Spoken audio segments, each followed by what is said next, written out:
अस्सलाम वालेकुम, मैं डॉक्टर आयशा अब्बास। मैं आपकी डॉक्टर भी हूँ और डाइटिशियन भी। 250 से 300 कैलोरीज बर्न करने के लिए हमें क्या नहीं करना पड़ता, कितनी मशक्क़त हम करते हैं।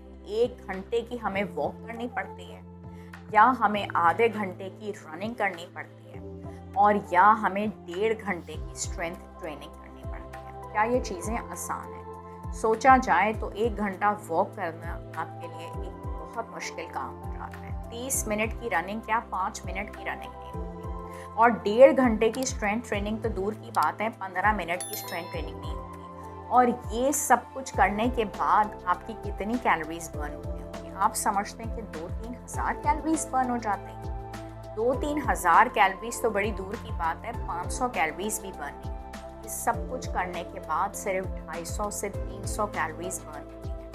तो क्या वज़न कम करना आसान है? अगर वज़न कम करना आसान होता तो क्यों जगह जगह जिम्स खुले हुए होते, और क्यों जगह जगह डॉक्टर्स, डाइटिशियंस और फिजिशियंस बैठे हुए होते? This is not actually possible. और ग्रेजुअली ये वज़न जमा होता चला जाता है और ये फैट्स जमा होते चले जाते हैं। उसकी वजह ये है कि निकल के हमने खा लिया एक समोसा 200 कैलोरीज, और हम नहीं छोड़ पाते एक गुलाब जामुन, एक कोल्ड ड्रिंक और एक चपाती तो सिर्फ ही है। जो हम चपाती ना खाएं तो पता नहीं शायद हम मर जाएं। चावल की प्लेट हो गई, कोल्ड ड्रिंक हो गई, बिरयानी तो हमने पहाड़ जितनी खानी है, पिज़्ज़ा खाना है। और मैं आपको ये बता रही हूँ कि ये छोटी छोटी चीज़ें, छोटे छोटे पोर्शंस जिनके 300, 400, 500 कैलोरीज हैं, अगर आज हम इस हकीकत को समझें और पूरे दिन का डाइट प्लान भी अपना कैलकुलेट करें, तो 2 अंडे और डबल रोटी और चपाती 60-70 कैलोरीज एक वक्त के,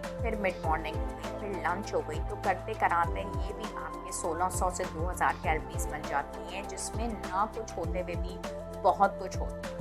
तो उसमें अगर आप तलन को ऐड कर लेते हैं, या पिज़्ज़ा को, या फास्ट फूड के, जो आजकल फैमिलीज़ में हफ्ते में 1 मरतबा और 2 मरतबा है, नहीं तो संडेज़ को है, तो वो calories by the end of the day बहुत ज़्यादा हो जाती है। इसको अगर बर्न करना है तो हफ्ते में हर दिन आपको कम से कम वॉक करने की 1 घंटा टाइम निकालने की ज़रूरत है, और उसके बाद भी जो कैलोरीज बर्न होती है वो 250 से 300 है। तो चाहे आप जितने भी मैथ्स के अंदर कमज़ोर हों, इतनी मैथ्स तो सबकी ही लॉजिकल और बड़ी प्रैक्टिकल होती है, जो मैं आपको बता रही हूँ कि आप ये बातें समझ सकें और इस कैलकुलेशन को नोट करके अपने पास रख सकें कि मुंह में डालना बहुत आसान है, लेकिन उसको बर्न करना मुमकिन है, और इसका कोई भी शॉर्टकट नहीं है। मुझे 19 साल हो चुके हैं काम करते हुए, लेकिन बढ़े हुए वज़न को कम करना मैंने अपनी प्रैक्टिकल लाइफ में देखा है कि बहुत ही मुश्किल और नामुमकिन काम है। ये जो फॉर्मूला आज मैंने आपके साथ शेयर किया है, इसके बारे में सोचिएगा ज़रूर।